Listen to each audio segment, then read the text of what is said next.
Testing 1, 2, test 1, 2.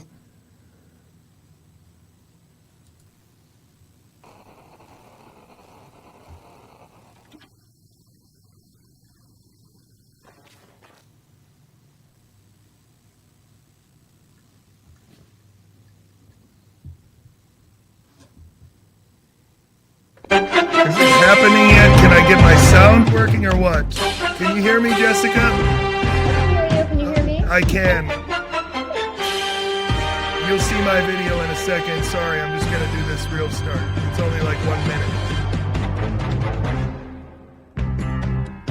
I'm sorry, everybody. It took me a while because I fooled around with Google Meet, which I've been using for my day job, and it's really terrible with streaming because it doesn't handle the different audios correctly. It doesn't know how to cancel out things.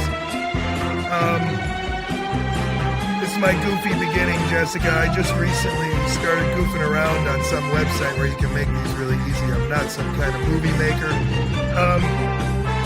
Anyway, the idea is to try and get people fired up about learning this biology and learning this epidemiology and learning the truth about what happened over the last 3 years.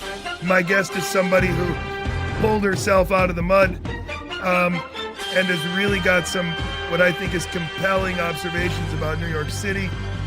I think one of the places where this definitely started.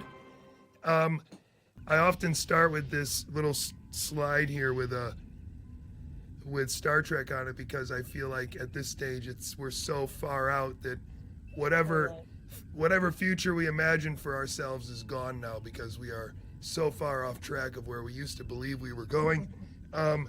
Anyway, let me just get done with this here. Make sure this is done. Stop it and escape, and then come back to you. This is all a little bit odd here because I'm little slow getting set up. There we go. Okay, so you can see yourself now, right? At least you know I'm there. Yes. Okay, good. There's a little bit of a delay, but maybe that's just that will be with you, but not with what they hear, I believe. I'm just gonna watch the chat for a second to make sure. You don't sound very loud to me, so I'm gonna turn you up a little bit for myself. Okay, I can get real loud real quick. So okay, good. I'm always afraid of being too loud. That's why I don't use a microphone. Although maybe I should to modulate my voice, but I can be very loud. So okay, so I'm also gonna probably do something like sorry, what the hell? I'm probably gonna put you in the big part and put me down here on the bottom too, if that's okay. Oh gosh.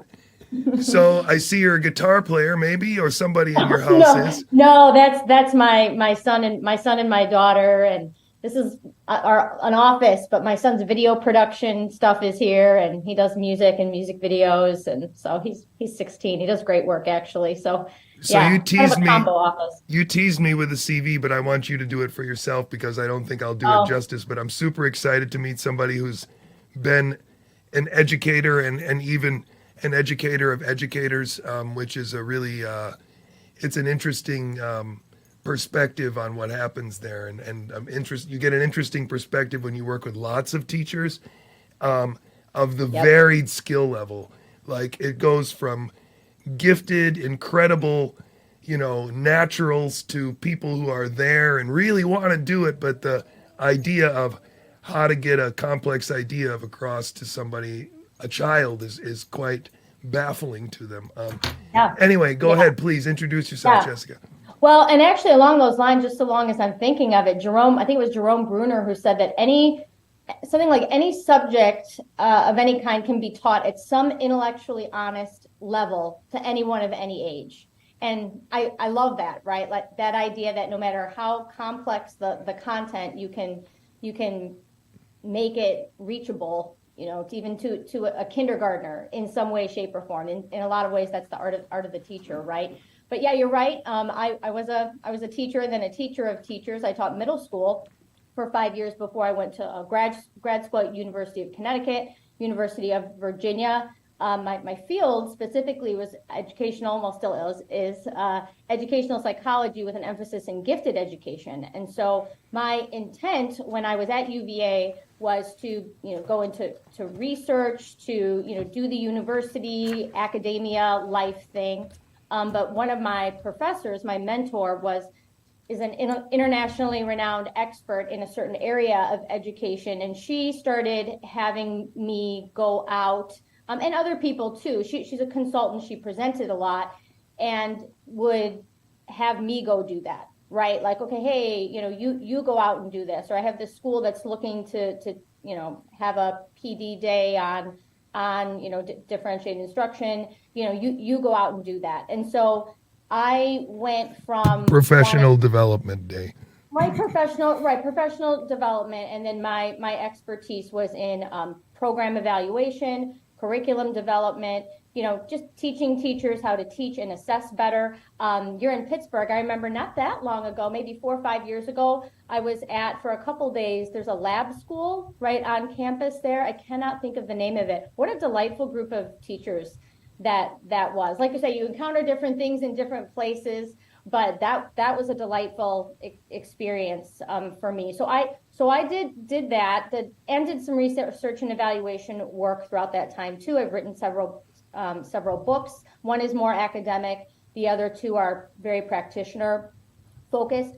But with the shutdown, with the crazy in March 2020, that ended. Or at the time it was like, okay, this is put on pause. And another book I was working on too, I'm like, okay, this is on pause now because my kids came home, right? So, and my husband he's in the restaurant industry, restaurant executive in a company, and so he was still going to work every day. So he was not white collar, but still going out. So we had just a lot of things to handle. We're in a more comfortable situation than many people, of course, but it just completely upended for me career wise what I was doing. And I'll be honest, I could not believe what schools were doing and how Did you say where you were? Did you say roughly where you were? I didn't hear if you mentioned that or not. Sure. Yeah, I live in Chicagoland. Oh, okay. Was it? Yeah, I thought. Okay, yes. That's why I knew there was. We lived in Evanston for 14 years. And then in 2021, we moved back out west. I live in, I don't mind saying, I live in Wheaton now.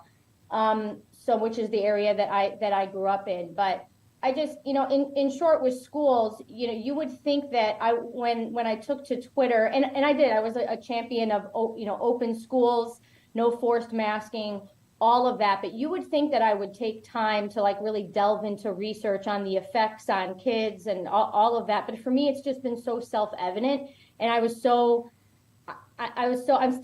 devastated by what schools went ahead and did, and teacher union leaders. I said to a friend in April 2020, I'm like, you watch, the barrier to open schools is going to be teacher union leadership. Again, that's not all teachers. That's not what I'm saying. No, it doesn't need to be. CPS, right? Like I'm in Chicagoland. Like I watched that machine at work, and I'm like, oh my gosh, they are not going to consent to. Not to interrupt you, but on my stream, when I talk about secret meetings, these are the kinds of secret meetings I'm talking about, where a few administrators of a school board and some teacher representatives and a few lawyers get together and say there's only one choice here. Sure. And that's it. Then you can have all the opinions you want. And in a way, that's what those unions function as a means of generating a consensus they would otherwise not have. And then and the union, any union is there to protect the workers, right? That's the MO, whether it's a railroad union or a meat packers union or whatever it is. So in a lot of ways, that's not surprising, but I was called every name in the book that you can think of: COVID denier, grab a killer, MAGA, all these for saying, hey, maybe schools should be open, at least in the fall, right? Can we open schools? And I was racist. I'm racist because I wanted open schools, even though real systemic racism is closing schools for disadvantaged kids. I don't get it. So it's completely upended by that. And it was like, I can't go back to working in schools. I'm too angry about it. I'll just be honest. I'm too angry about it. So I ended up going through kind of a series of events I did as we were moving. This was great for when we were moving. because it was a little low key, but I was doing some consulting work for a law firm just on media, like helping run their Twitter account, and actually doing some data analysis for them too, for some cases that they were bringing against some mandates, OSHA mandate, Chicago vaccine passport mandate. And I actually ended up, not through them, through something else, I actually ended up testifying as a data analyst for a lawsuit against, or arbitration, I'm sorry, it was an arbitration hearing between the Chicago Police Department, or the Fraternal Order of Police, and the city of Chicago. So that was interesting. In Chicago, if you do have any idea how many, this is just to stay on this subject, how many would have been settled by arbitration versus trial or court? I don't know. I don't know. That strikes me as interesting that they decided to do arbitration, or is that something that the police always have to do? I think that's probably part of the process. Okay, and of course it was all over Zoom, and the overseer, the judge was like, I mean, he had to be like 85 years old, and he's like in Michigan in his house. And it's a really surreal experience. I mean, and another thing, what you would find probably interesting is in summer 2020, I was watching very carefully, the University of Illinois had developed a saliva test, and, for COVID, that they needed, we need this is going to help us, get everybody back to school. And I was so suspicious of this whole thing. I'm like, is this even, a lot of times my first question is this legal? Is this legal? Can you force somebody to take a test in order to go to school? So I was looking at Illinois law and just kind of looking at some things U of I was saying. And a follower on Twitter was anonymous, an epidemiologist, actually, I later found out, contacted me and was like, I'm watching what you're saying about U of I, and I have some questions too. And so, to make a long story short, sort of worked together and figured out that U of I had lied. I mean, they lied or pretended to be confused about having an FDA EUA for their saliva test. No way. Oh yeah. They made this announcement in, I think it was late August. They made this huge announcement about, like, we have an EUA because we bridged. They explained this whole, like, we bridged with Yale Direct, right? Saliva Direct. Their reasoning, I think, was something along the lines of, well, our test is like their test. They just got an EUA, so we can use our data from our lab to bridge to their EUA. The HHS was doing some weird, and FDA, they were doing some weird things like that at the time. So for a little bit, I was following their claims, maybe that makes sense. So I just reached out to the FDA about it, and long story short, no, they didn't. They didn't have an EUA, and the FDA contacted them and was like, hey, no. Are you aware that there is another, incidentally, Big Ten school that has a lawsuit pending because a faculty member stumbled upon evidence which he followed up on, which revealed that the university had secured contracts with third-party research firms, whatever they are, to sell the remnants of tests. So for whatever, they get DNA from those if it's a nasal swab. So they had already set up the deal to sell the tests before the pandemic started.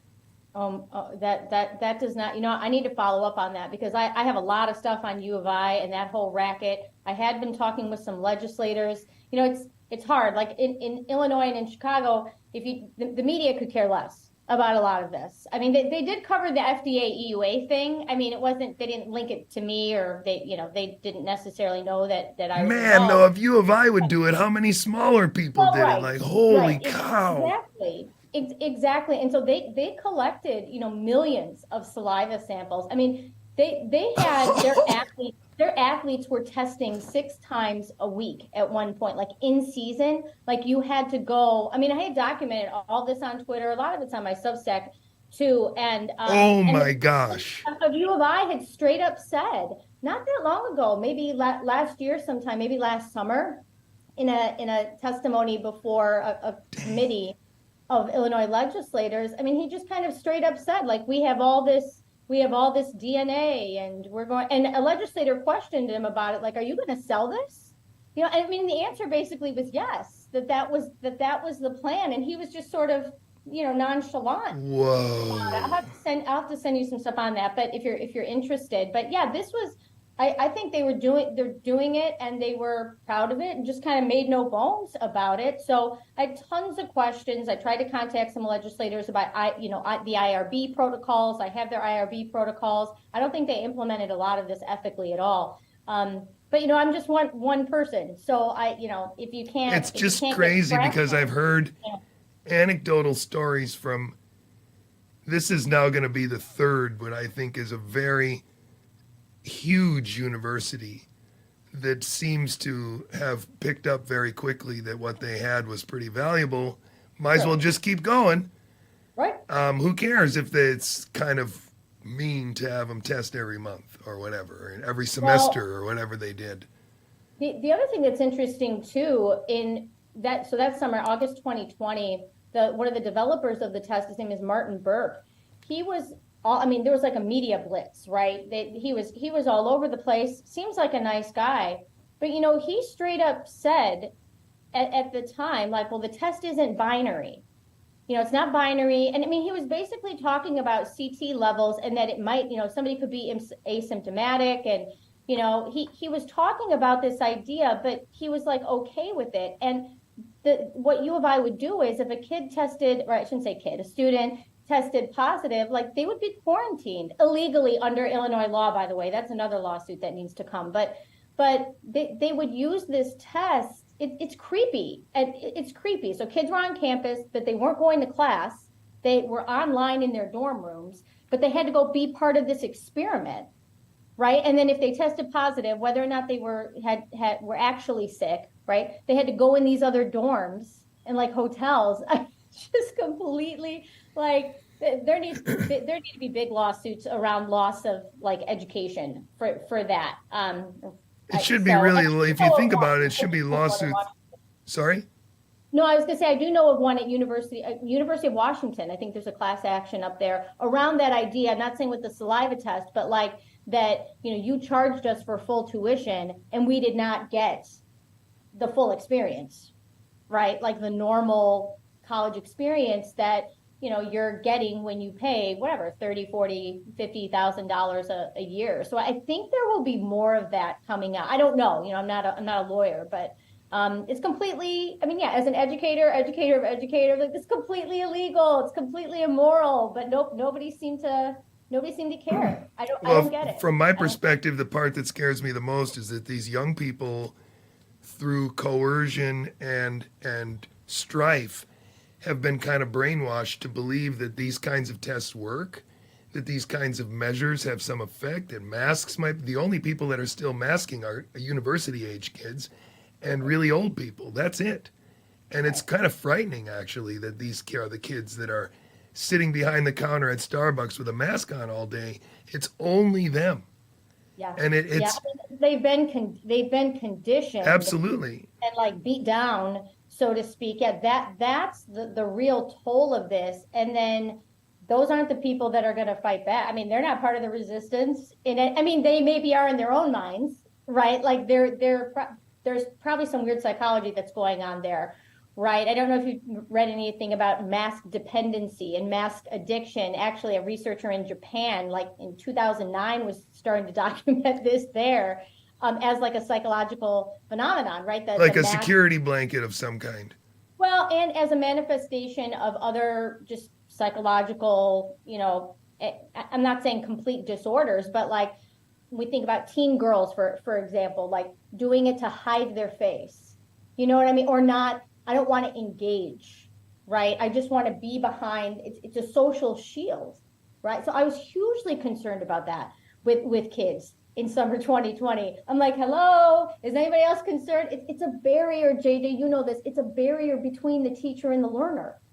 I don't get it. I can tell you a little anecdotal story that'll just drive you nuts. We had a 4-year-old girl at the start of the pandemic, and we thought it would be she was so social with her brothers, and we didn't want to not let her go to daycare if she could go, or not daycare, but what you call preschool.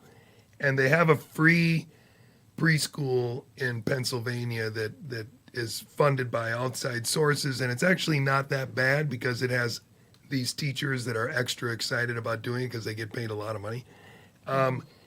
Anyway, long story short, we went into this interview, and the lady, of course, we're all wearing masks in this room, and I'm like, so is the plan to have these little kids wear a mask in the school, for daycare? Because then she's not coming, because the whole point is for her to learn how to communicate with strangers. She's not going to learn anything by communicating with strangers she can't see.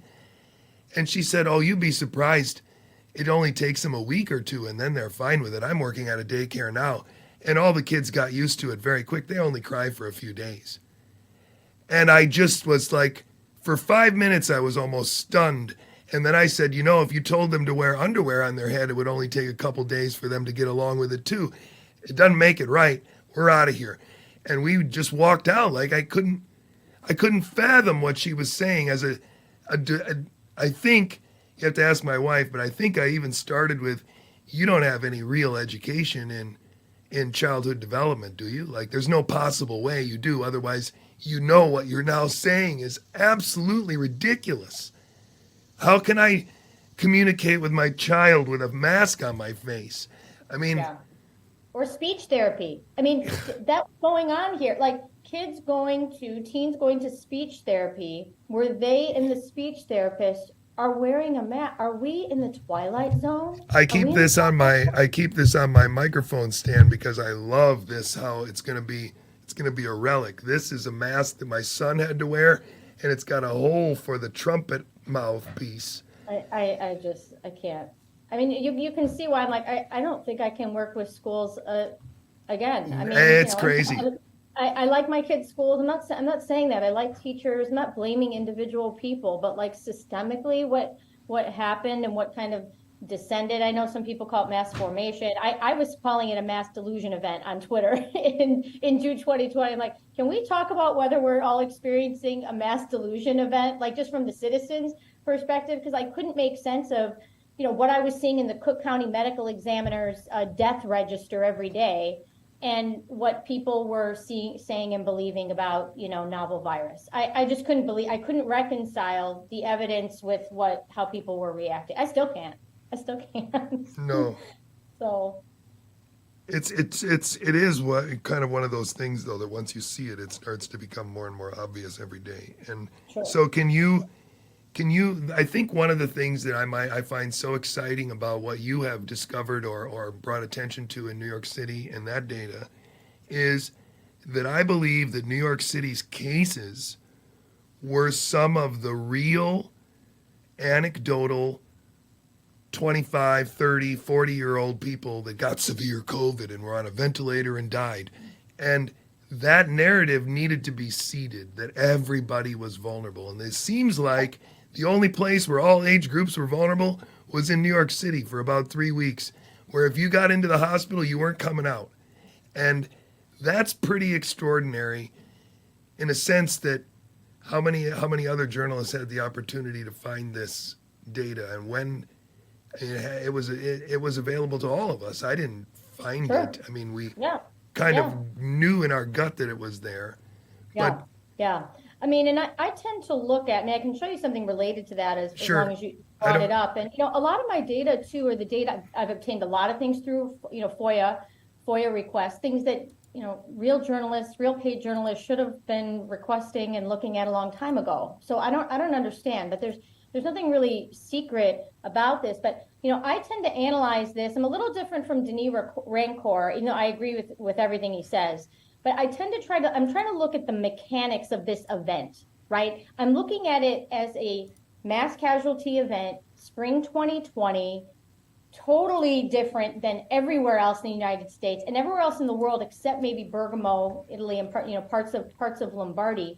What happened there? And a lot of even my anti-mandate friends are, they're very satisfied, but just like, ventilators. Well, right, but okay, how many of these 27,000 extra deaths in 11 weeks. How many are not attributable to novel virus? And if that's the case, then, I mean, these numbers greatly influence the IFR, the pre-vax IFR calculations. So even if only half have nothing to do with, of sudden spread of a virus, isn't that a big deal? That's a big freaking deal, because as somebody, well, you live in Pittsburgh, as somebody living in Chicago, I remember this at the time. It was like, look at what's happening in New York. New York is getting hit hard. We don't want to be New York. It's coming here in a month. It's coming.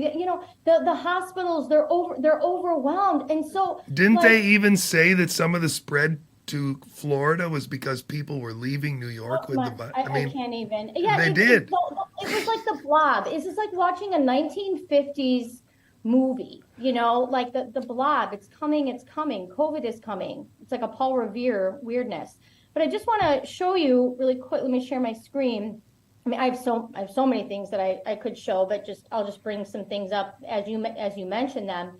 I mean, this is just even for the 11-week period, okay, that starting in mid-March and then going through the end of May, although most of the mortality was actually in just a few weeks, was in like 5 weeks, right?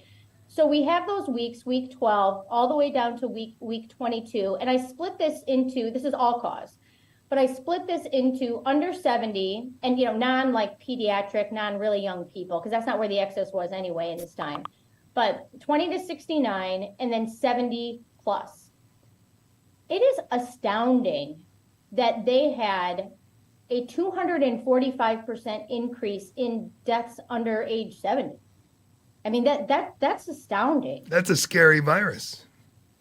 Yes, exactly. And so they are anomalous. There was some of that in Chicago too, with younger deaths, especially poor Blacks that I think were brought to or went to the hospital and tested positive and were admitted and, put on a protocol, maybe even vented to prevent spread.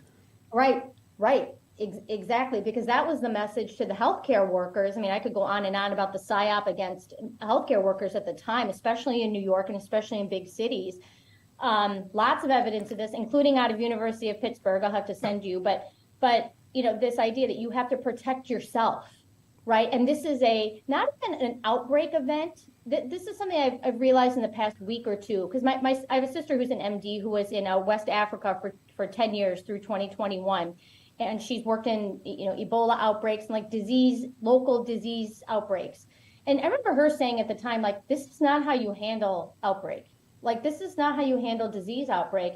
And what I've come to realize is what they implemented, and the extent to which this was planned or not, I have no idea. But what they implemented in New York City, especially to the nth degree, is a like war zone protocol. Like, not even just disease outbreak protocol, but like, we're in a war and we're under attack.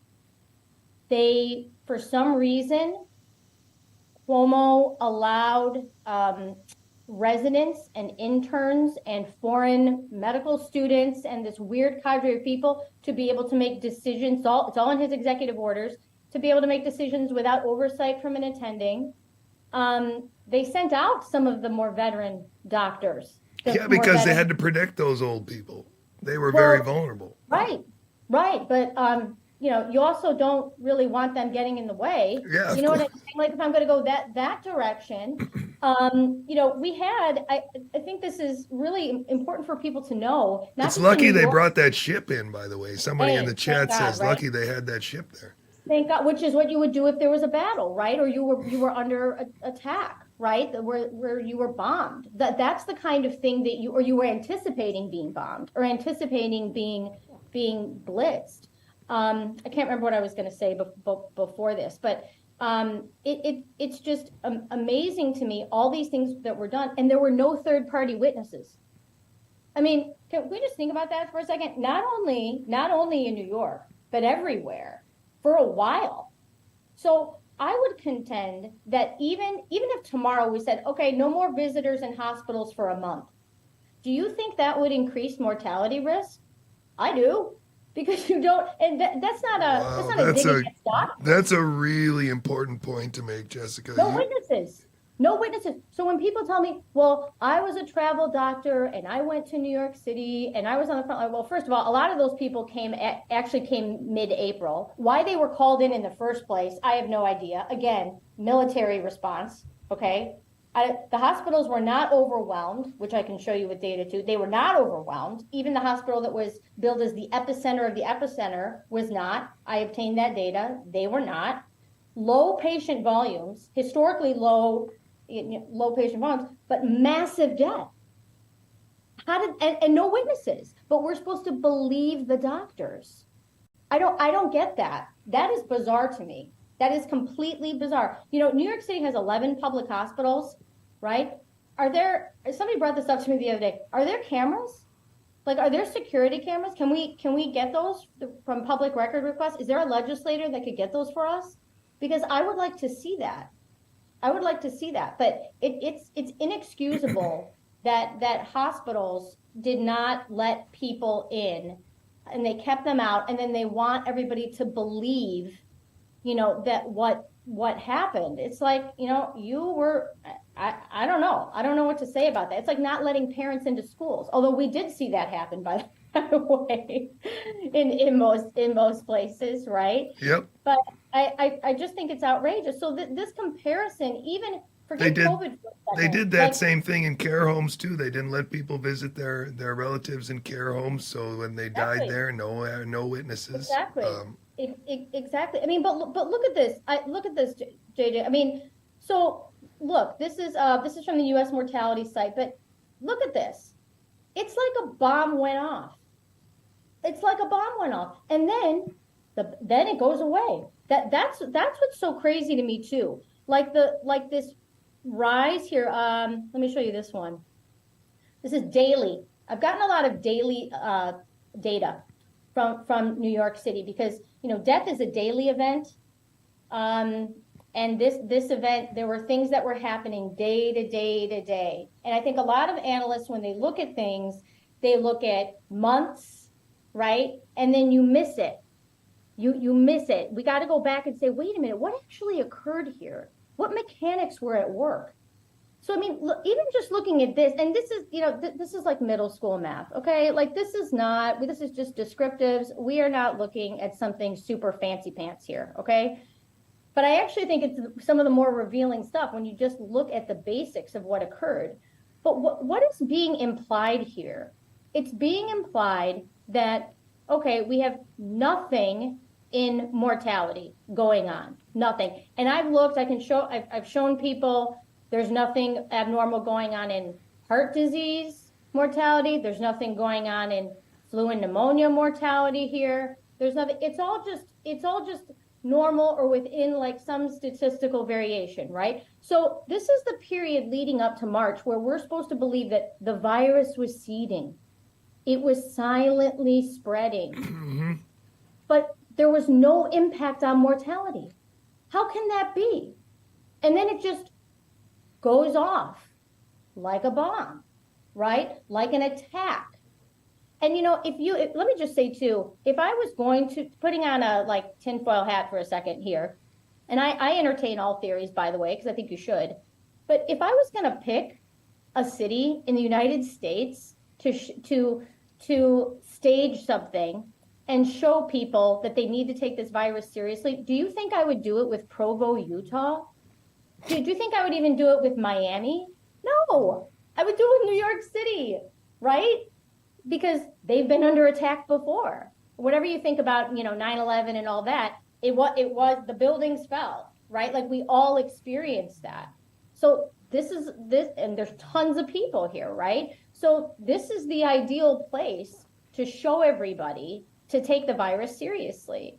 But what is the epidemiological explanation? Hey, I'm not a biologist. I have no idea, right? I really have no idea. I'm just like a mom with questions, right? What is the epidemiological explanation for this? And how come it goes off like a bomb and then goes away? That's what I think people don't realize. And we still have some COVID attributed deaths, and then the deaths start to go up but not above the 2017, 2018 flu season. So they start to go up again, right, around the regular respiratory illness season. The vaccine was also being implemented at that time, but nowhere else in the United States saw this. And just as a comparison, because I think this is interesting, right? And I'm in Chicago, so I experienced this, in Chicago. Chicago announced its first COVID case, a woman returning from Wuhan, a nurse, of course, right? Of course.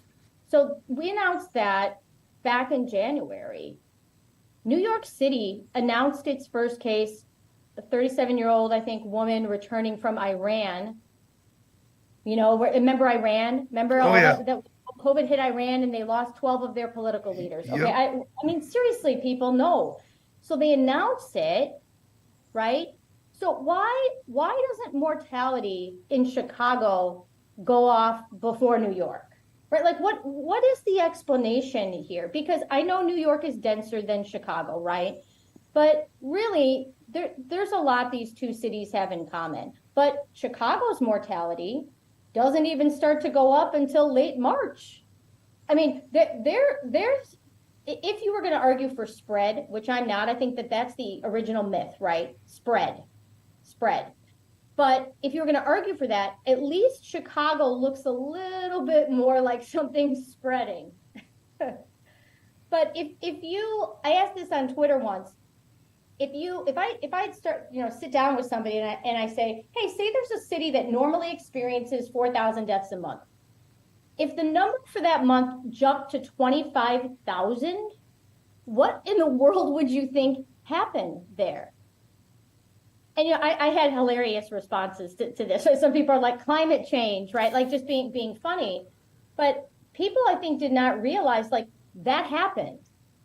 That is what is purported to have happened in New York City. As far as I can tell, it's the single biggest mass casualty event in that kind of time period that we've ever had on American soil.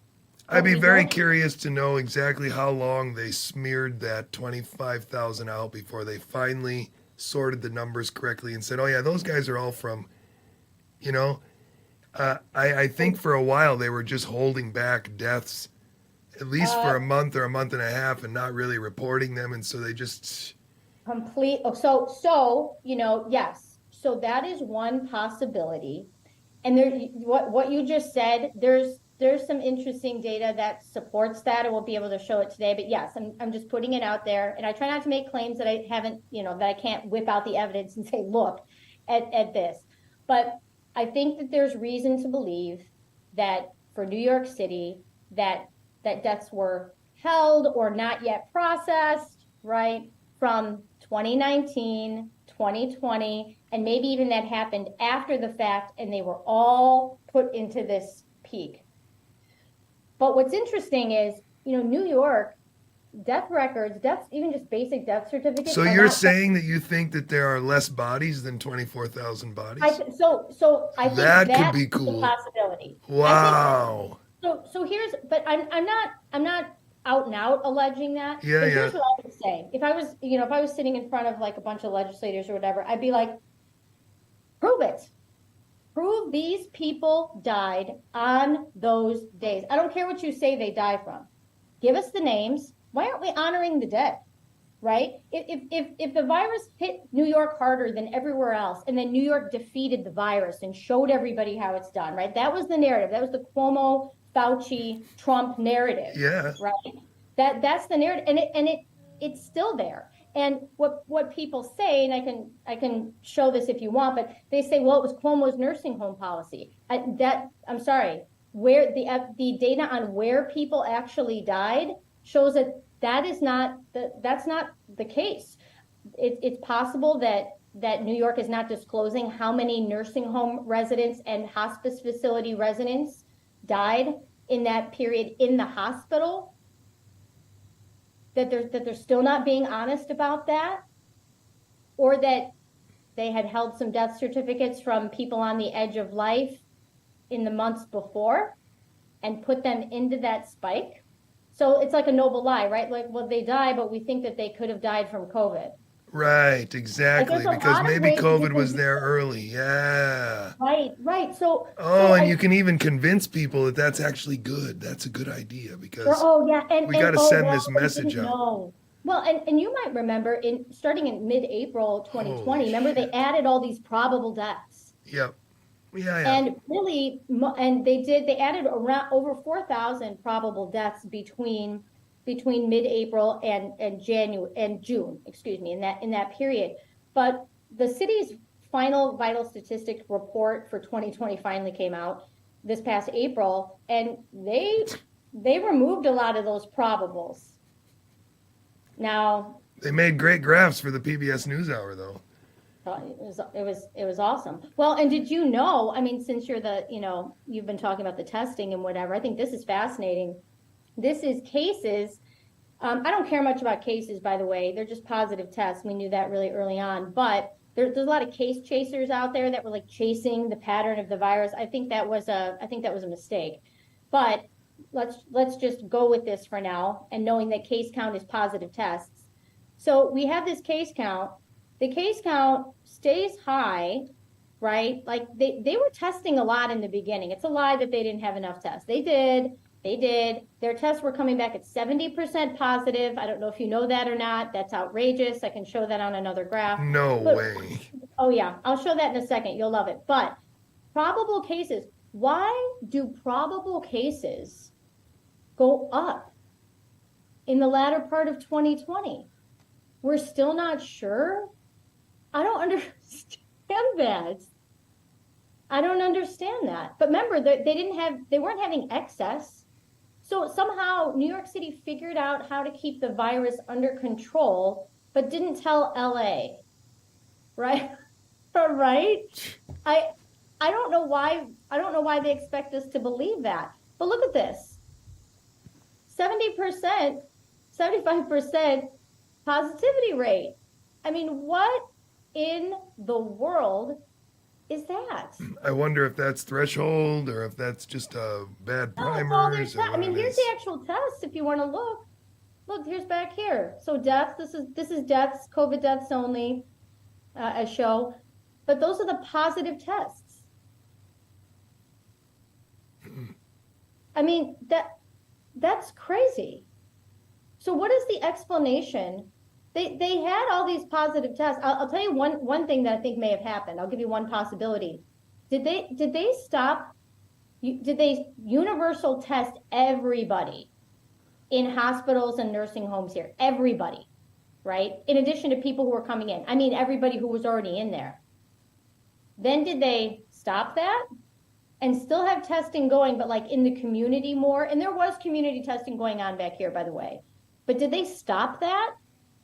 Because that would be one explanation for this. Because you still got a whole bunch of positive tests, but you don't really have any COVID deaths. I mean, Yeah, my guess is that there were like in the first 2 years of the pandemic there were like 250 granted EUAs for testing products. So you can sure. imagine a scenario where the bouquet of testing products has changed, Yeah, and that so could be. you're That just right. getting But different. they're now coming, they're positive, but you see how it doesn't go with how is, I mean, maybe you know. But they Because I really know only had to convince you that the virus was deadly at the beginning, and then after that, that's the right. tests are all that matters. That's right. And again, to compare, so look at this. I think this is fascinating. And maybe I just don't get it. Maybe I'm just dumb. That could be. I don't have I may have a PhD, but so what? It's in educational psychology. Like I'm not making any claims to expertise here. I'm just looking at the data. Like look, look at all, so they had a ton of tests. They were, and in fact, the numbers that people were hearing, I think this is important. The numbers that people were hearing for the US in late March, and a lot of April, that was a good portion was New York City. Not even just New York State, New York City. So they have tests, but their tests are coming back at 70% positive. Chicago I don't even think got above 30%. Now I think that's crazy too, by the way, but Chicago never got above 30%, but New York City had a 70% rate. And I guess how people explain that to me, and I I'm just so people like, pessimistic right now. no, They're well, they're they're they're titrating. They're figuring out they're adjusting the test. They're right now in real time at the beginning of the pandemic trying to figure out what the best. I mean, it is just. Well, how about this? I mean, this is a study. Holy And go crap. look at this. I always read and I'm sure you do too. I mean, the gold mine is in the supplemental materials. You know, I mean, that's just good.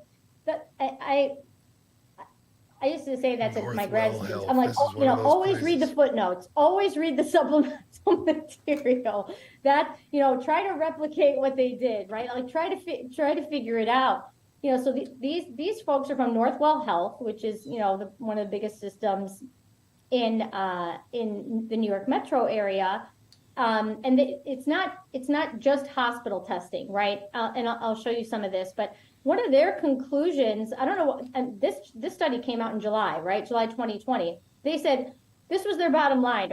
Our data reveal that SARS-CoV-2 incidents emerged rapidly and almost simultaneously across a broad demographic population in the region. These findings support the premise that infection was widely distributed prior to virus testing availability. Yeah, I agree. I agree. But instead, you know, people have told me, well, of course they were getting 70%. It's because it was the sickest people in the hospital. No, you know, that's not why. I mean, here's some of the charts from there. You know, so they had testing going on in other settings. Do you know why the rate would come back so high? Do you have an explanation? Because I do, but and people just tell me I don't know epidemiology or I don't understand the SIR model, or am I missing something? I mean, I'm being facetious sort of, but not really. Am I missing something? Do you know? No, I don't think so. I mean, it's hard for me to, you know, to say definitively what it is, but I know it is not what they want it to represent. I mean, here's different regions too. I mean, you can look up the study. I know it's a lot, you know, whenever somebody's showing you graphs and charts, it's a lot to integrate all at once, but and I've looked at these a million times. But just this, right? And actually I think the researchers say it best. I mean, and they're kind of saying like, hey, it was already here. Isn't that what they're saying? I'm like reading between the lines. It was already widely distributed. Yes, it was. And the real thing to translate here is that the paper shows that PCR positivity was widely distributed. Yes. That's what it shows. It doesn't Right. tell you Right. that there was a virus. It tells you that PCR Right. positivity was widely positive across this time. So that's actually a pretty disturbing. That's great in a way. I love it, but it's just How about this? You're gonna oh love man, this. it's so frustrating.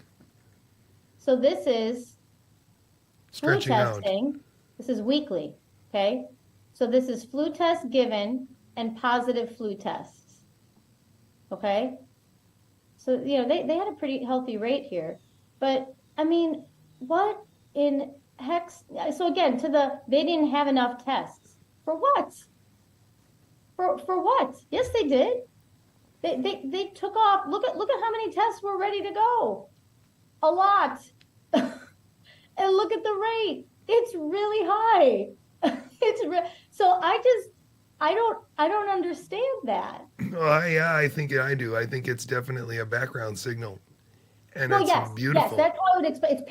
It's picking up a bunch of stuff. Yep. Right. I mean, that's what I would say. And so, like, here's just to go back really quickly to the all cause. Again, there's nothing going on. There's nothing unusual. I've looked at different slices of these data. If somebody out there has an idea of, you know, what I can look at to see the signal, you know, of silent spread of this deadly virus that was slow and then all of a sudden it was fast. That's another thing I don't understand.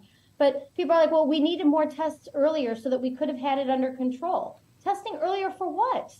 When would you expect this to show up? And where would you expect it to show up?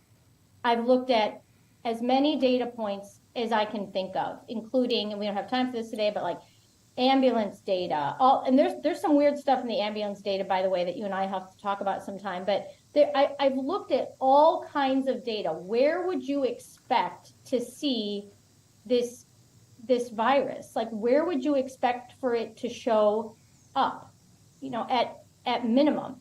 I don't understand what people are proposing would have occurred. I'm trying to find here again, this is deaths by place of death. This is all normal. This is all in the normal range. So we don't really have, this, and this is 2019 up here. I got the data all the way back. 2019, all the way up to, this is so there's no official lockdown order. The WHO's declaration about there's a deadly virus is right around here, right? Mm-hmm. But we don't see anything going on. And so here, and then all of a sudden, how did that occur? Here's even just hospital inpatient and ED outpatient. And this is one of the signals for me as to, like, did some people die back here of whatever, and then they put it into this? Because if there's a silently spreading deadly virus, where you would expect it to show up first? In people dying in the emergency room or outpatient. But that's not what we see. We see something that indicates that they tested everyone in the hospital, right? Or put some deaths here so that we have this this is crazy. This is a crazy number of deaths. I think it's something like in hospital inpatient, in 20 days, they had 10,000 extra deaths. Where are the bodies, JJ? Where are the bodies? They showed us drone footage of them burying them in pine caskets on an island in Manhattan or somewhere. Well, yeah, I have that data too. Let me just suffice to say, yes, I have the data. So there are names and some other basic information, not cause, but there are some basic information about everybody who's been buried at Hart Island, right? That's for the unclaimed bodies. Okay. So there was an increase of about 900 people who died in that period who are buried on Hart Island, right? So it's a pretty big increase. But something you have to realize is during that period, New York City shortened the body pickup time from 30 days to 15 days. So I have questions about that, because you could have a lot of unclaimed bodies, and sometimes families do say, no, go ahead and give him him or her a city burial. But I have questions about that, because you could artificially inflate the number of people who are buried at Hart Island. So those are your only public burials. Public meaning the names are out there, right? But it doesn't account for the 27,000 extra people that you're saying died in this time frame. Where did all these people go? Even this view is interesting too. Look at this. Every 15 days, right? 15 days to slow the spread. So, like, at top, I'm just showing all deaths. Bottom, I'm showing hospital inpatient only. But I never worked in a hospital. But think about this. Think about the number of bodies that they're saying were handled in that time. And yes, refrigerator trucks and things like that, but it would have been pandemonium.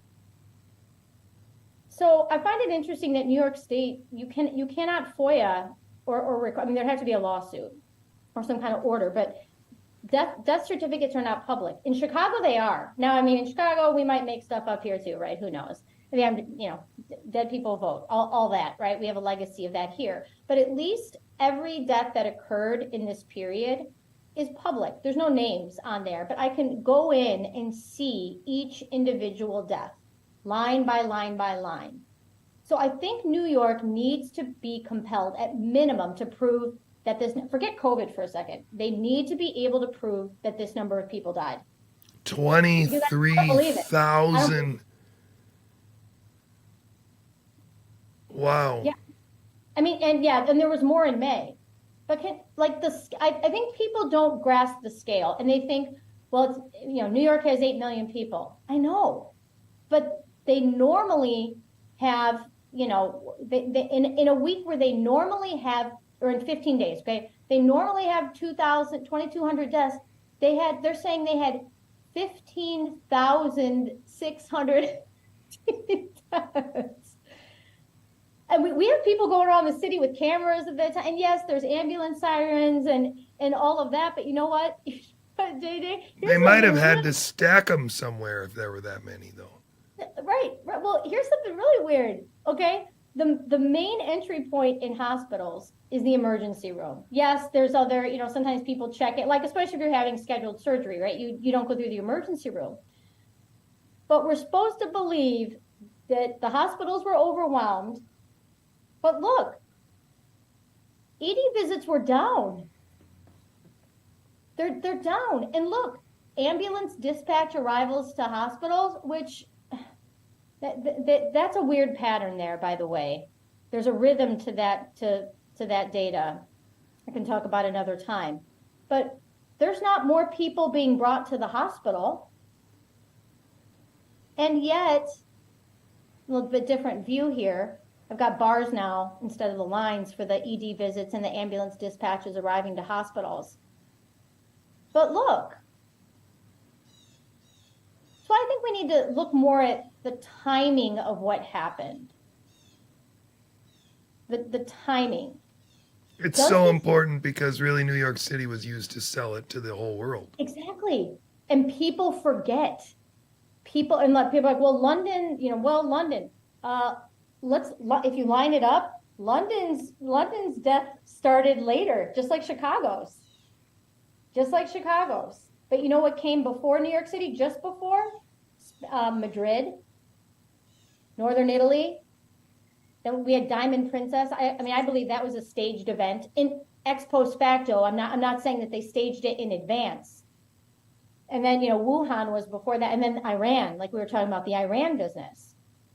Like healthcare workers in New York City are not going to freak out or take the virus seriously, right? Or do all these things that are counterintuitive, really. They're not going to do that because there's something going on in China. But if you're like, oh, Italy, oh, look at Italy. Oh, yeah. Now it's serious, right? Because now it's Italy. Now it's Madrid. Now it's in the West. So I can't ignore, even though I've never been like a pandemic, like for a while, it's like pandemic, like that's silly. I think we just panicked or whatever. But the more you look at the timing of things and what was occurring when, it's like, okay, either it was planned or plans for something were suddenly activated. That's actually the more generous interpretation. Why did we activate, like, we're America's under attack? Which we knew that language from 9/11, by the way. But why did we activate these militarized plans? Sending your veteran doctors out, that's something you would do in a war zone. You would send veteran leaders out, you'd send your top officials out, right? Why did all this happen? And are a lot of these people, as you already said, these hospital inpatient right here, because hospital inpatient is where the most death occurred. We could talk about deaths at home too. That's another topic. But this is where most of the death occurred, not in nursing homes, which also saw a lot of death. But who were these people? And when did they actually die at this time? And why don't we see hospital ED deaths if the virus is so severe? Why don't we see that rise first? I'm not a mortality expert at all. I've kind of, become, I know my way around some things. But what I'm trying to look at is the mechanics of the event and say, put ourselves in the moment. What exactly was going on? Does that make sense? Am I making sense? Oh, no, you're making perfect sense. I mean, I'm just trying to think along with you and come up with some clever questions. I mean, please push or please push back. Say I'm crazy. That's fine too. I've been told that. No, I mean, I think the point is that what we have been led to believe is that they covered up the release of a virus. The virus went around the world for 3 years, and most of what we did as far as lock down schools and close businesses and coerce people with very ridiculous messaging to take a experimental transfection product, that this was all basically necessary still. Right. And that's I don't care. I don't want to debate about what natural viruses are because I'm not a virologist. Sure. But I'm very certain that RNA and DNA and their application in transfection and transformation using whatever nanoparticles or lipid products that they use for the last 20 years in academic science to transfect monkeys and mice and do these bench experiments. They have also weaponized this technology, and whatever's out there, I guarantee you they could aerosolize something that if you inhaled it, it would express a protein in your lungs. That's not a crazy idea. And so that protein could be detected, or the thing that they sprayed into your lungs could be detected by PCR. And so you could be led to believe that the irritation that you have in your throat is a virus, and the positivity is an indication of it, when all the while you've just simply had something applied to you, which is essentially an irritating marker. Sure. I mean, but couldn't you accomplish the whole thing even just with a test that was picking up all kinds of stuff? Because it's not really about and running it at a high cycle threshold, or I'm not an expert in that. But what you need to convince people to do is that the viruses, that this pathogen is there, it's deadly, and then you have to have healthcare workers who are convinced that they haven't been. I mean, they were psyoped. I'm not blaming healthcare workers, right? But they were told, and I have all the documentation of this, like New York City healthcare workers were told, like, oh, this virus is coming. They were running exercises. They were running tabletop. They were running drills in the hospitals in early March, which is so interesting to me. But they're doing all this to prepare them that this is coming.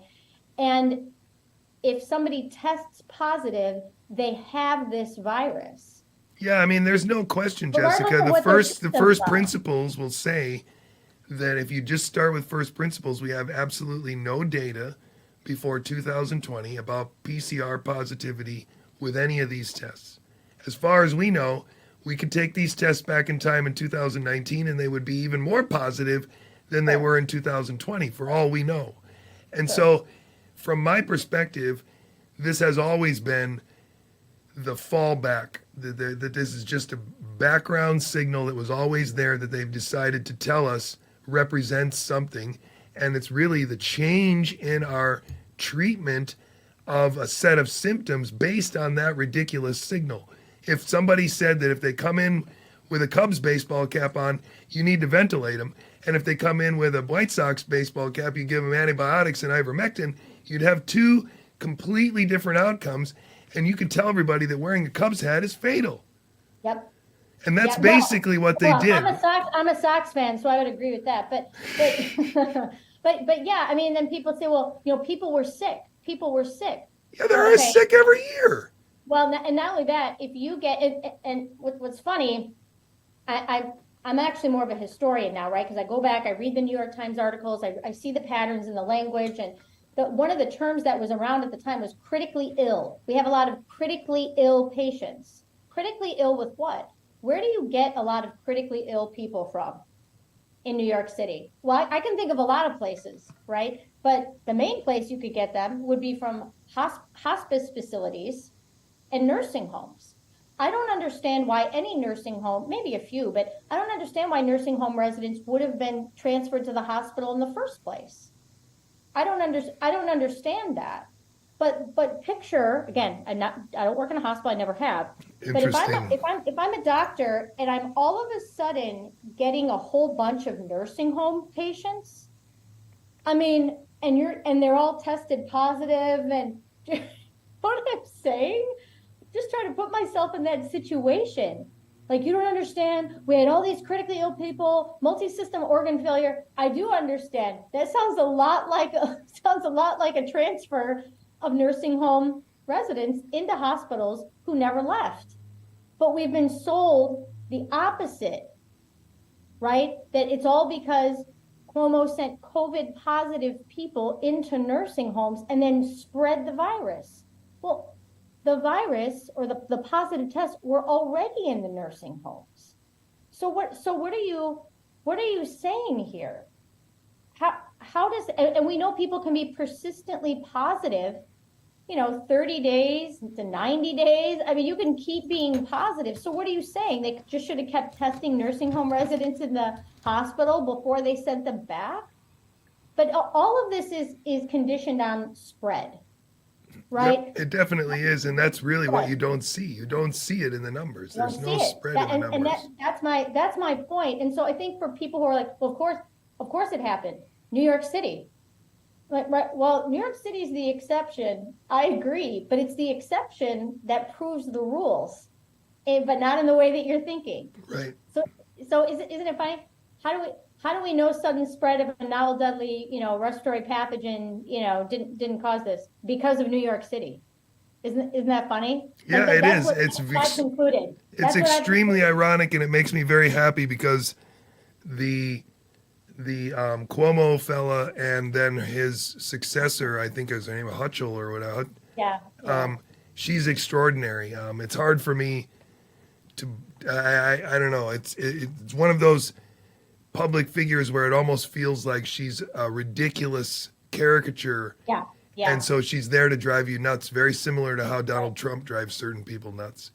Well, and I think Cuomo, I think it was a good move politically to make people mad at Cuomo, because then you have, and I'm not saying the guy's not evil. I'm not saying that whatever, right? Like, he had to go, but isn't he really the only governor of, these governors who allegedly, they killed all these nursing home residents because they sent them back from the hospitals? I mean, isn't he the only one that was removed? I mean, I would humbly submit that, like, maybe Cuomo was removed because he messed up, but again, not in the way that in the way, yes, we think. Not in the way that we think. But his narrative is, or the narrative about New York is I don't know. That's an interesting idea. I like that. It's still a spread narrative, and so if you believe if you believe the nursing home narrative, you're basically on board with what Cuomo, Fauci, Birx, Trump, with what they all were saying. Mm-hmm. And what nothing changed it. And I'm with you with the lab leak. I don't think it's possible. I don't know the mechanics of it. I don't think it's ever happened actually like this ever. I think stuff gets out of labs all the time, but it can't get far. It doesn't get far. So what? Some lab workers were sick. I don't care. I mean, yeah, first of all, they didn't die, but like even so, like, some people had pneumonia. But what does that have to do with anything? How did this thing get around the world and then set off, like, almost, it is like bombs, like, okay, Wuhan, you're next, Iran. But unfortunately, it's not bombs of people dying of respiratories. It's bombs of human behavior in hospitals that goes awry. Right? Yes, It's crazy. Yes. It's really crazy. Yeah, agreed. I don't have an explanation. Well, actually, I do have an explanation, but it's really fascinating to look at. Where is this? Sorry, you know how it is. Like, you've got a million slides, and I really wish that I could think a slide and it appear. Actually, I don't. I don't want to even think about that kind of technology. But where's the Madrid slide? I'll have to. I might not be able to find it right now because I just have so freaking many. But Berlin didn't really have any excess in that spring period. How is that possible? How did Berlin not really have any excess? Do you get that?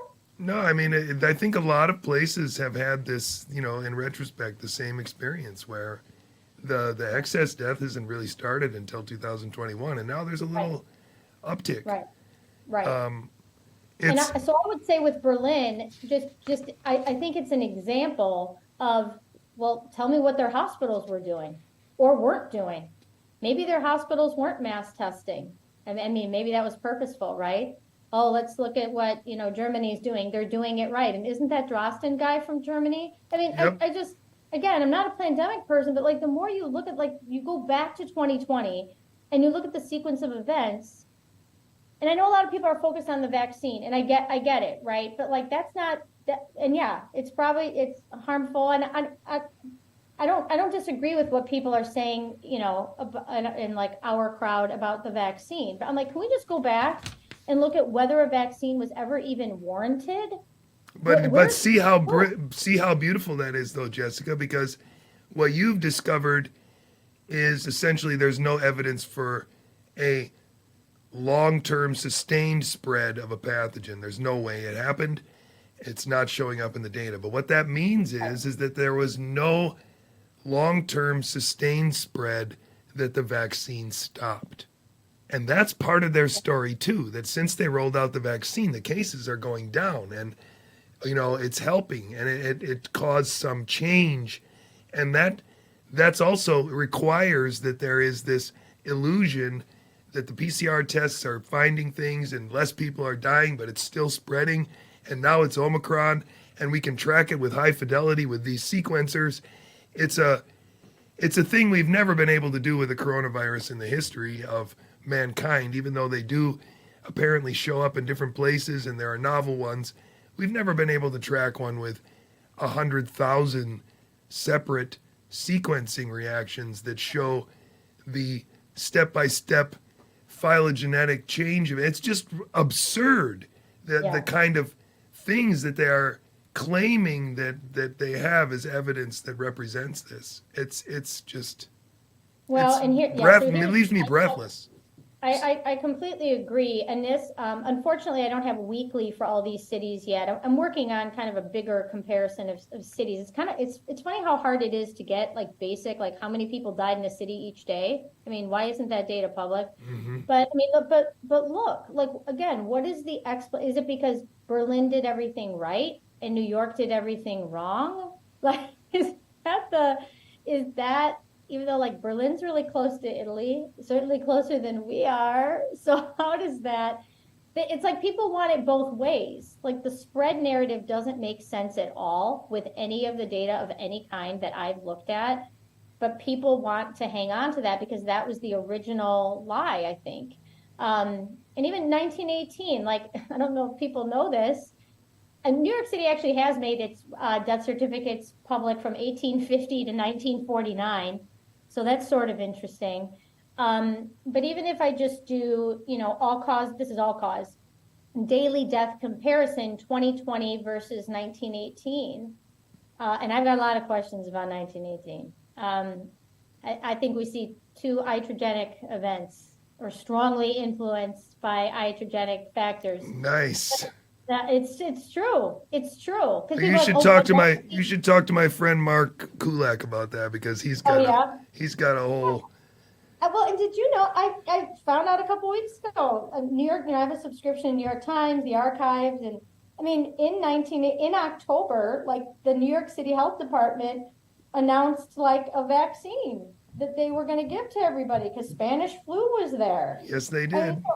So how many people took that thing? I mean, and then there's the aspirin theory. I mean, there's different, maybe young men trying to get out of war, like faking this. You could imagine that there was some of that. But I think we see two panic events.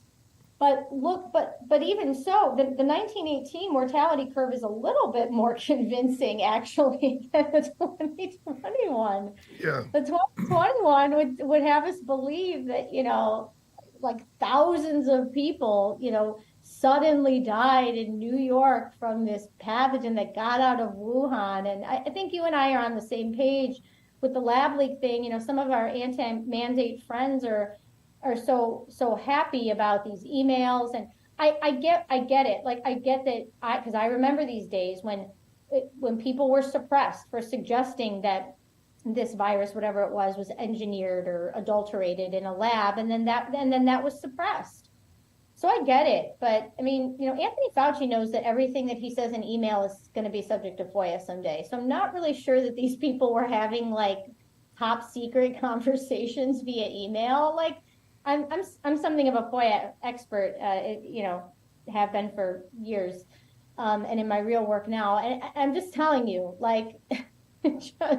That's not. I think another really, if you bring up FOIA, what do you think about there's this group of people that has spent a lot of time assembling FOIA responses from different authorities around the world, and they request, do you have evidence of an isolated virus?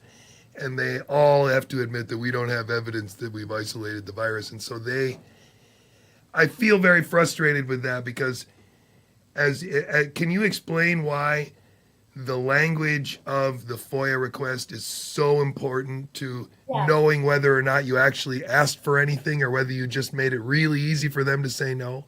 Yeah, absolutely. So in general, when you're looking for email communications, right? Because that's different than data. But when you're looking for email communications, um, you want timeframes are important, right? And I think you want to just make sure that your language is a little more broad, like and where you do give them specific terms or variations to search from, but you want to make sure that you're not limiting yourself to looking for this one thing that somebody might have said. You have to think, you can't be too anachronistic, right? Like you have to think what would have been being said at the time, or what are the general topics that they would have been talking about. Remember, some of these health department people or other people, like in a sense, I mean, I don't think we can allege that everybody was in on it. I don't think that's how it happened. No. It's not how it happened. And I can make my arguments about New York as a panic event or a pre-planned, or just that they activated plans like idiots. There's a lot of possibilities. But if you're trying to look for these specifics, the specific scheming that was going on, it's just not how it would have happened. Again, these people know, especially in certain states that have really broad public records laws, like Illinois does. They know that their communications are subject to FOIA. It says it at the bottom of their emails. So yeah, looking for isolated virus and things like that, it's not gonna, I don't know. People can do it, or you can include it in a FOIA with other stuff, right, that you're requesting. But I don't think you're gonna find one smoking gun in an email between people. I mean, No, and it's not a really. I mean, once you're done with that and you say that okay, they don't have any evidence, or they say they don't, you got to keep going now. And what you have done with this data and pointing it out is infinitely more valuable in moving the ball forward than sending more FOIA requests to different police departments and asking them if they have any evidence of a virus, which is a lot of what that right. is.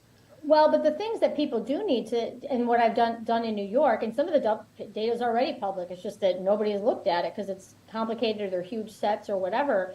But like, okay, ambulances. Were there more ambulances coming to hospitals, right? Like, what would it look like in the data if there was a creeping virus that was killing people? What should we see? We should see overwhelmed, higher patient volumes than ever, right? Or at least high, right? And sometimes you can tell a lot by what data isn't available. Like, for example, the state of New York has a hospital facilities data set that does show a lot of interesting data points about occupancy and staffed beds. And there's wonkiness in the set too that raises my eyebrows. But the data set starts March 26th. Well, that's too late. Yep, it sure is. That's too late. So it's like, where's the rest? Or New York started reporting during Omicron, New York started reporting hospitalizations from or with COVID.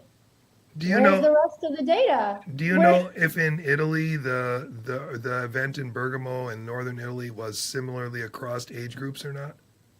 I don't know age data in hospitals. My understanding from somebody else who has looked at that data closely is that the age profile was old. Like young people did not die in hospitals. Like I've heard from a reputable source in Italy about a year ago that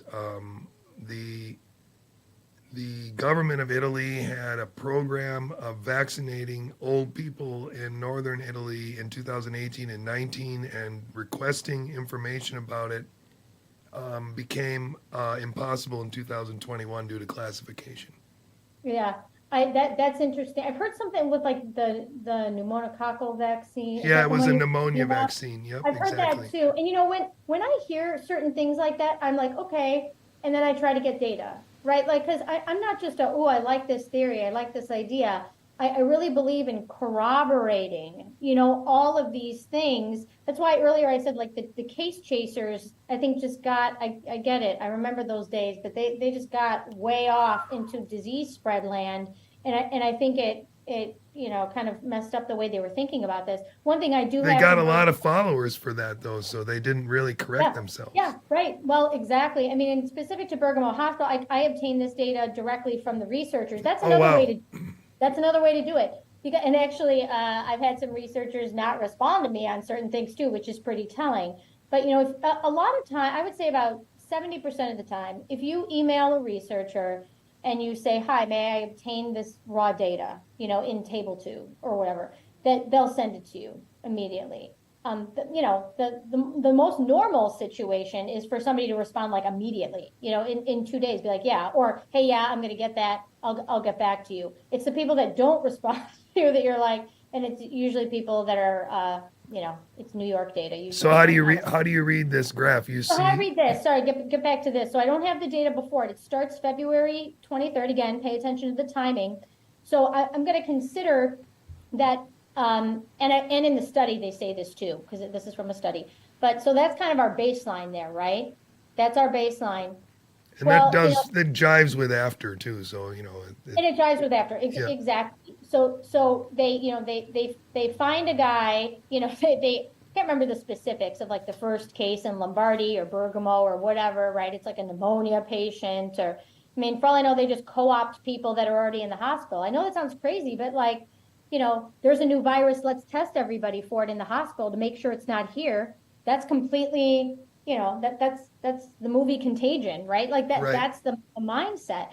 So then they do that. And then we see admissions, go up, hospital admissions go up, but they're like all COVID. Do you see that? Like I do. COVID, and then, well, I'm saying more for the audience. Like, I'm doing the teacher thing, but they're all. Does everyone? Okay, Paul, turn to your neighbor and talk about what you see. That's my yeah, I get it right now, right? So, but then what? Nobody's coming into the hospital for anything else. I mean, I get it. Yes, there were home deaths. They told people to stay home. Yeah, but this is crazy. This is a 4-week event, right? It's strikingly similar to New York. And look at the timing. Just a couple of weeks before, right? Just a couple of weeks before. Just enough time to be like, oh, hey, New York City healthcare workers, look at what's happening in Italy. Didn't they close a town north of New York right before they said that it hit New York City? Well, okay, New Rochelle. Well, okay. No, yes, in early, right, and then the National Guard took over. Yeah.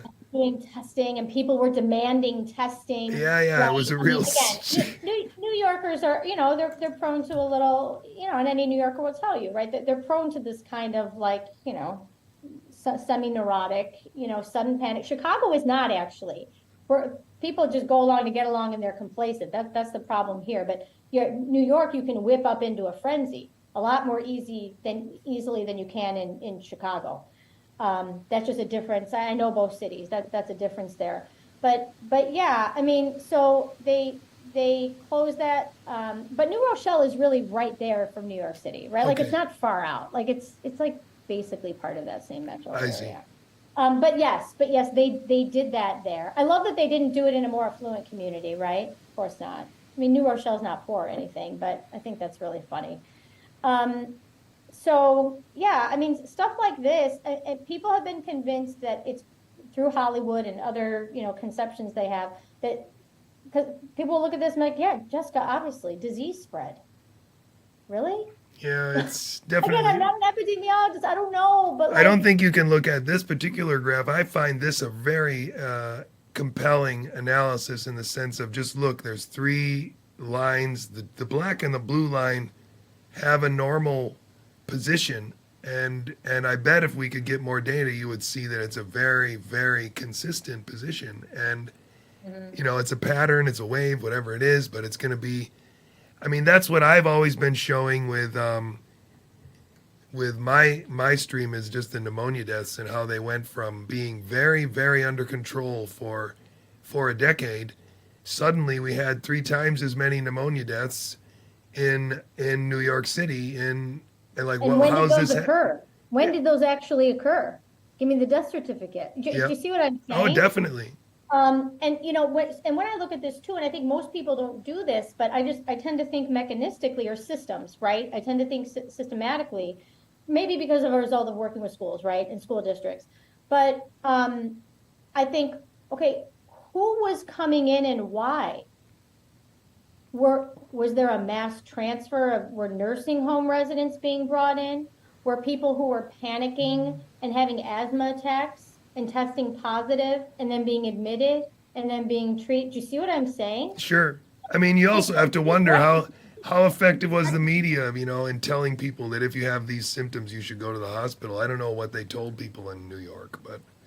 Well, and another thing, I mean, we probably have to wrap up, but I just think you'll find these data really, really interesting. Because I'd be remiss if I didn't mention the deaths at home. I actually think those are probably the most verifiable. Yeah. Is the through data. Maybe people don't remember this, but Matilda's law, which wasn't a law, by the way, it's not a law, it's probably illegal. But it was basically, an illegal quarantine mandate named after Cuomo's mother, right? No way. Did he do this? I never heard this. Yeah. That's hilarious. Yeah, people have forgotten all this stuff. While he was lifting that fake 100-pound dumbbell. Yeah, that's right. So, I mean, he basically told old people, in March, like, don't go outside. I don't know if you have ever been in a New York City apartment, even a nice one, right? But like, people live in small spaces, really small spaces. And your life, like if you live in New York City, you're not small? Are they smaller than Seinfeld's apartment? Yeah, well, yes, most are. But even that, I mean, even if you picture Seinfeld's apartment, like if you're in New York City, your life is out. Even in the winter, your life is outside of your apartment, right? You have your deli that you go to. You play, I mean, I'm idealizing this a little bit, but think about a 75-year-old person even, right? Like you meet your friend in the park for checkers. You go to your synagogue or your church once or twice. You have these routines. And then you tell people that there's a deadly virus. And the tension, I mean, people who were in New York at the time tell me, like, the tension was rising. Oh my goodness, it's hard to imagine, really. See it. There's a graph, I've got a graph of non-life-threatening calls to EMS, to 911, start to go up like in mid-February, right? Because people are starting to freak out. But life-threatening calls don't go up until the week of the 16th of March. It's really interesting, right? So he's telling people to stay home, right? Freaking people out. The Fire Department of New York in early March, they basically pulled back with their response to calls where people were like freaking out, I might have COVID, right? They're like, okay, we're not going to handle that. That's how I translate what happened in early March with the fire department. But then in late March, and this happened in other places too, by the way, but in late March, there was an advisory that went out to the EMTs that basically said, okay, if if somebody is in cardiac arrest or is having a heart issue, you can take reasonable life-saving measures on the site, but if they don't have a pulse or whatever, don't take them to the hospital. Don't take them to the hospital. I don't know. I mean, there was all kinds of advice from JAMA and other people coming out about CPR, and this was to hospital workers too, about CPR spreading the virus. So, wow. I have, again, this is all documented, and some of the stuff I've just figured out in the past month. I'm like, oh my gosh, look, I get some data, and then I'm like, what was going on? And then I do the mixed methods thing, right? Yep. So, and I go back and forth, and the constant comparison. So look at this. Look at this. Now this is for the whole time frame. I have time series too, but look at this. Hospitals. So we already knew this. I already showed you that the ambulance data arriving to hospitals was down, right? I already showed you more of a time series of that. But look what was up. But that jives perfectly with what you're just saying. It jives. Yeah. So the deaths said, I want to know what happened to all the bodies, because the National Guard actually came in beginning of April, and was assisting with body removal. And actually, that's corroborated by data too. I have data. I'm like, okay, yeah, I see now. Because what you start to see in that just a very brief, like 10-day period, you see that EMS dispatch patient pronounced dead goes down. And I think it's because I think they were overwhelmed with picking up dead bodies at home. And so the New York National Guard came in and reportedly had enterprise van, like they had rental vans, and they were picking up bodies. Because when you leave, so when you get pronounced dead, the EMS does not take you. I don't know if you know this. I didn't know that. Okay. Yeah, they don't take you. EMS takes you if they're bringing you to the hospital. I see. Yeah. That's in normal times. There are all kinds of things that were suspended during this time, but that's the normal thing. And then who shows up is the medical examiner's office and the police. So that, and I don't know, maybe the police were relieved of that during this time. That's a lot more stress on the street. It's a lot more. It's Sure. Crazy. That's just nuts. Isn't that crazy? But and there were doctors and people at the time. I mean, this was in the New York Times. Actually, there's a tweet that went along with it. But there were doctors at the time like, hey, we're not seeing our heart attack people at the hospital. Where have all the heart attacks gone? And this doctor said it straight up, except for treating COVID-19, and you and I might say treating positive tests. Mm-hmm. Right? People with symptoms and positive tests, many hospitals seem to be eerily quiet. They were. So now look at this. You're going to love this. And I need to triple check this data because I actually think it's really bizarre. But this is weekly deaths at home by cause category. So I like to look at the bigger categories first. I mean, there's specifics in each one, but I look first at the big categories. I mean, this jibes perfectly too, but look what we see. So we see that massive spike in heart-related deaths at home. But look at the alleged COVID deaths at home. And notice, if you will, that it matches the heart deaths. Do you think at that home. they did? You said that they told them that CPR could spread COVID. Sure. So they Sure. probably But- just but scared what those. about- They scared but look those EMTs into not treating people, even with strokes, probably. Yeah. But look at that curve match. Look at the curve match between heart deaths and alleged COVID-19. This is underlying cause. So the city of New York is saying that, I think just like 1,000 or maybe around 2,000. I have to look at the raw number, but it's like 2,000 people died at home of COVID. Suddenly. All right. Well, I mean, who were those people? Are those people that had been in the hospital and they were discharged? I mean, there's evidence of a positive test, obviously. But, they were swabbing bodies post-mortem as well. So what I think, and I don't know, who am I, but I think that COVID curve matches reflects, right? It's a smaller version of the heart deaths curve because those are the heart deaths that they got a positive test for. Do you see what I'm saying? Absolutely. I mean, it's very easy. And the ones they get a positive test for, they might have even gotten money for. So, it's a. I mean, yeah. I mean, or maybe here's where some fraud could be, and maybe it was an accident. I don't know. Maybe a lot of these home deaths were double counted at the hospital. Maybe they ended up dropping off at the hospital and then counting them as that. Because EMS was getting EMS was getting reimbursed at this time too. So Because really? Yeah, because I guess. Oh, wow.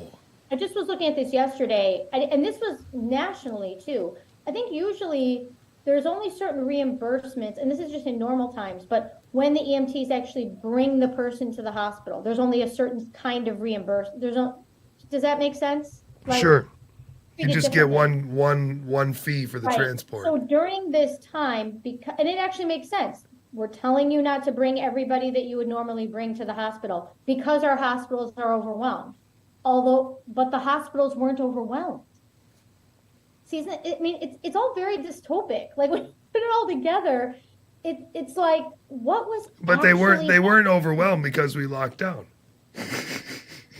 Well, right, and then so people will say, and like you probably like metaphors. So I'm from a restaurant family, right? Okay. If a server, and I worked in a restaurant for a while, if a server says they were overwhelmed during a shift, what does that mean? Does that necessarily mean that there were more people in the restaurant or that they had more tables? Not necessarily. Like you could feel overwhelmed because you have more demanding customers, right? You could be overwhelmed because the kitchen ran out of something. You could be overwhelmed because two people called in sick or were sent home because That's they were too exactly old. right. So it's the same thing. So I am not saying that doctors in this time who say that they were on the front lines, I'm not saying they didn't feel overwhelmed. They were told that they were subjected to a psyop, I think, but to not even disaster medicine, war zone medicine atmosphere suddenly, right? So I get it. I completely get it. But the fact is they were not overrun with patients. They were not. They were historically low volumes by quite a bit. Even the so-called epicenter of the epicenter, Elmhurst. I don't know if you remember Elmhurst. Oh yeah, I do. Definitely. Elmhurst Hospital, I think, is where Erin Olinsky or whatever her name was. But you know what's interesting about her, and I've read her book. A lot of what she says kind of pointed me to primary source documents, but she arrived toward the end of April. So a lot of these travel people arrived after. Okay. Corey Pierre, is that his Pierre name? Corey, yeah. Like he arrived after. So Interesting. I think that's interesting. Yes.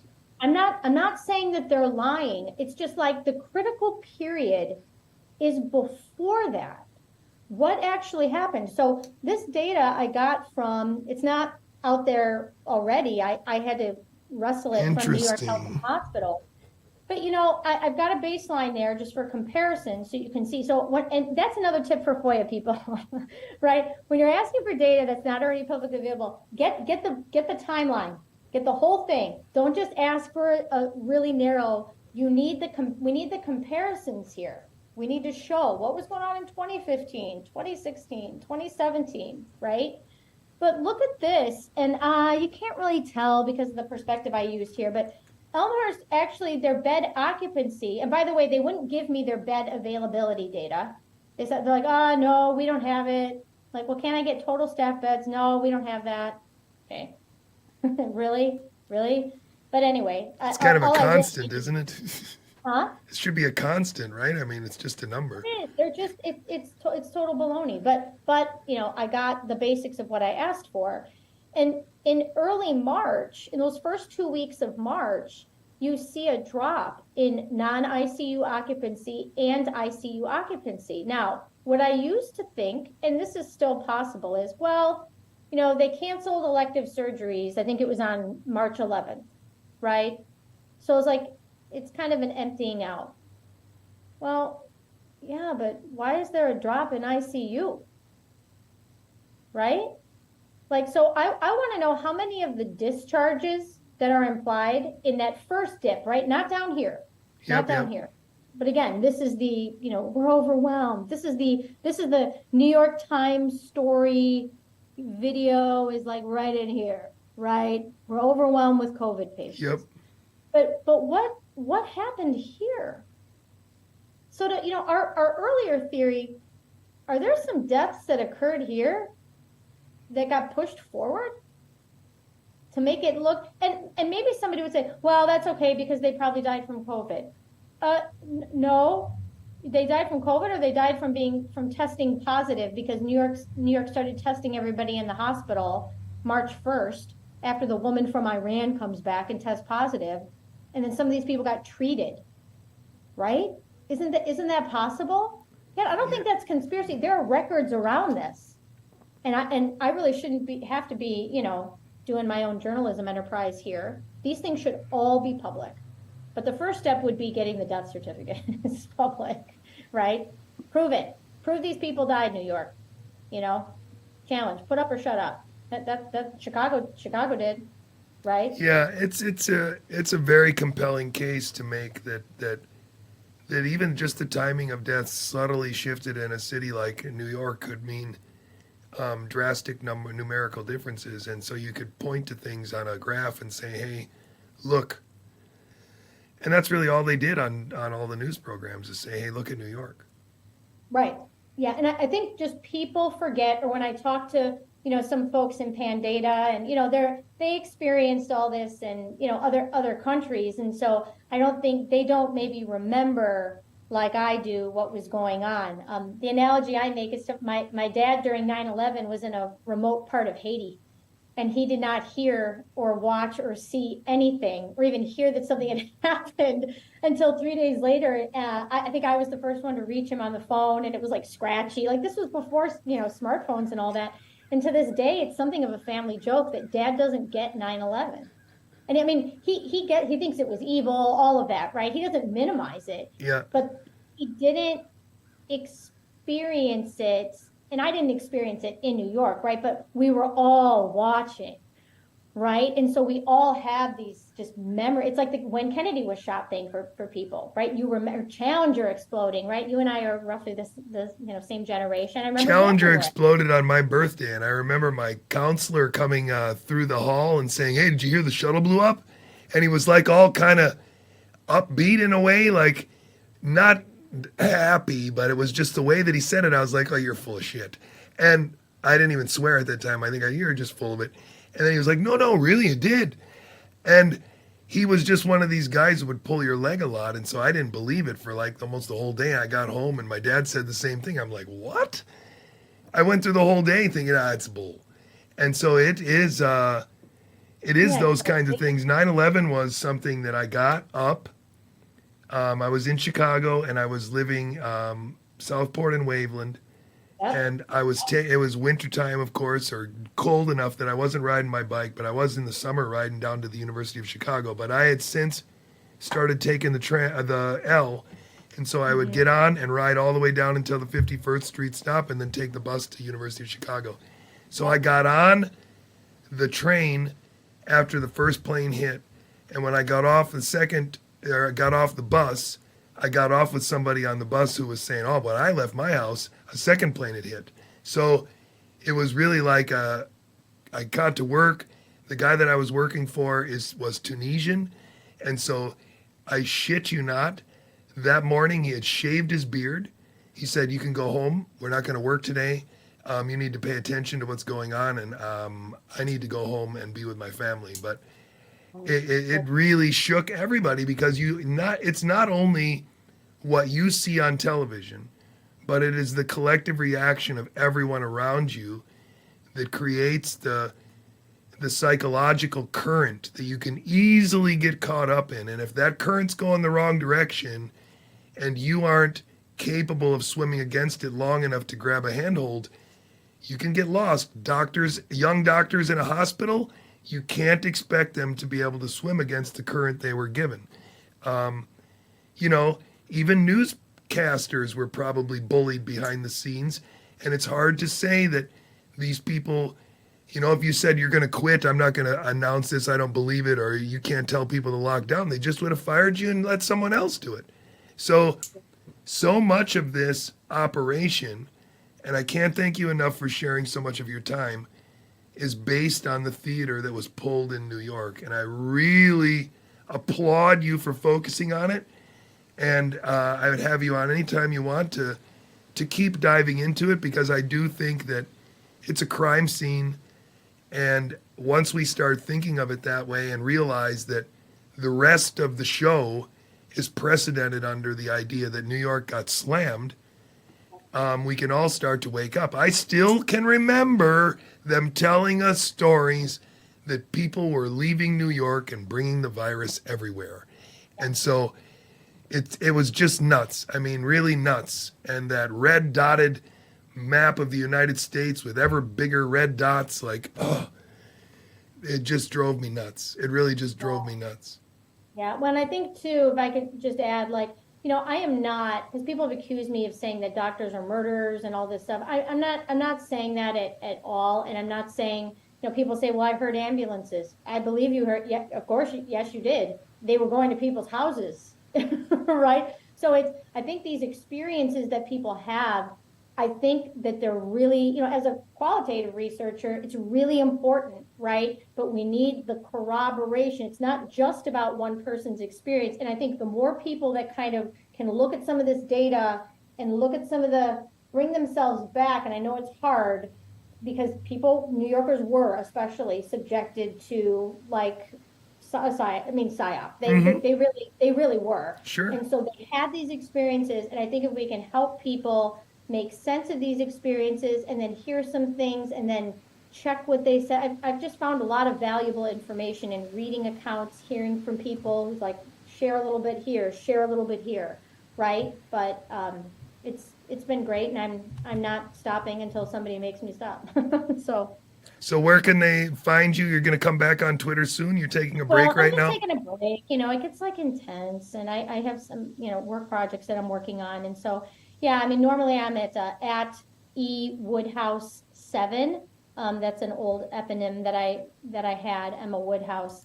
And then my Substack is woodhouse76.com. Woodhouse76.com. Yeah, but I don't do the other social media. I'm focused. I'm not on Facebook, Instagram. I gave those up a long time ago. So. Yeah, I never had a Facebook account or anything like that. I'm gonna just show it up here quick, and then I think we're good. Yeah, thanks for having me out. I was really a pleasure to meet you. Yeah, It's one of those things, it's taken us 3 years to connect to people who are seeing it how it needs to be seen. And I will confess to you, in case you weren't aware, I mean, I spent a year as part of a Twitter group was all bent on getting the word out that this was a lab leak. And it took me another year after that before constantly checking my own assumptions made me realize, I don't have a lot of evidence for a virus. yeah. I got a lot of evidence for panic and a lot of evidence for drastic changes in behavior, but I don't have a lot of evidence for the biology they claim they're showing me. So it's been a real. And I used to, think, okay, nursing home policy, or I'm like you, where I always questioned everything. I always thought and I'm always anti-mandate, for all of this, but I have changed my mind over the 3 years. I haven't, so people say, well, you're just cherry picking and you're just trying to prove it. No, I'm actually not. I keep going where the data leads, and then I think one thing, and then I get more data. I'm like, well, how does that make sense with this? So that's what researchers do, right? So I'm not a paid political operative. I don't have an agenda. I want the truth. People. I guess you're probably not somebody who's going around blocking people that argue with you either, which is another bad sign. Sometimes I do, but not just people who are arguing. If people get personal with me or are like, you're just that I just don't put up with that. Like I have kids, I have things that I don't like psychologically. I'm like, I'm sorry. No, I don't mean that, of course. I mean, if you're not a worthy opponent, right, and you're just being a jerk or whatever, I just don't, I am kind of intolerant. And I do support everybody's right to block whoever they want. I really think you can block whoever. I don't have any judgment for people who block me. Go ahead, block me. Yeah, I just use mute because it works the same, but it does. Usually I'll do mute first. Yeah. I have a process. Yeah. So anyway. Well, thank you very much for joining me. I hope you continue to succeed in getting your message out, and I hope that this in no way, shape, or form does anything but positive for your life in the future, because it really should. Thank you. We have to keep fighting for our country, because I actually think that that's the whole show here, is that in order for them to pull the wool over the globe's eyes, all the laws are in place in the EU already.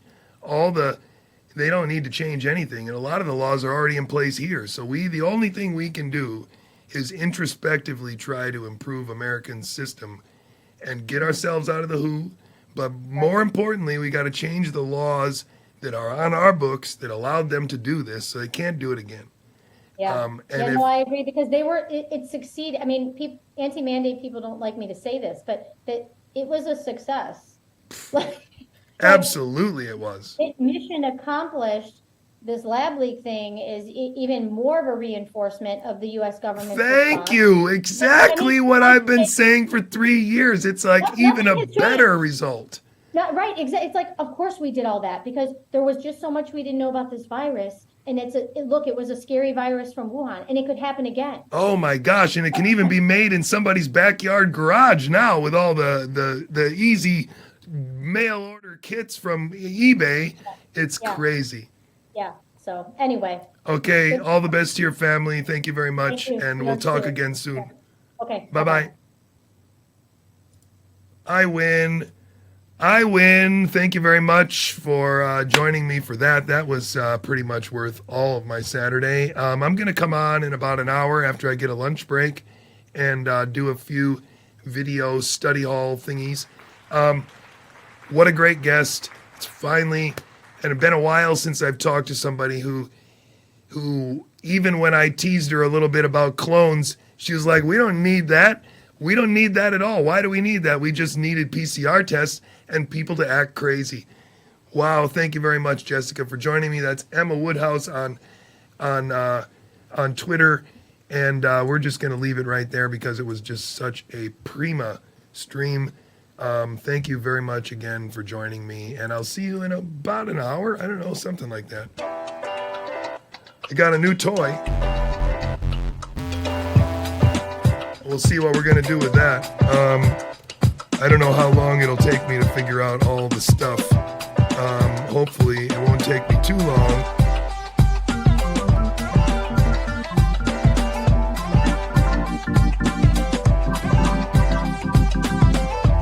I don't know if I can play by ear with that. That's a little bit, how do you say it? That would be a little bit optimistic there. Okay, I'm going to see you in a couple hours. Thank you very much for joining me. And she's inactive on Twitter, but she's going to come back. Don't worry. She's just taking a break. It's not a forced thing. Thanks very much for joining me. And we'll see you again. Let's say it's 1 o'clock now. Let's say 2 o'clock. I think 2 o'clock is a good idea.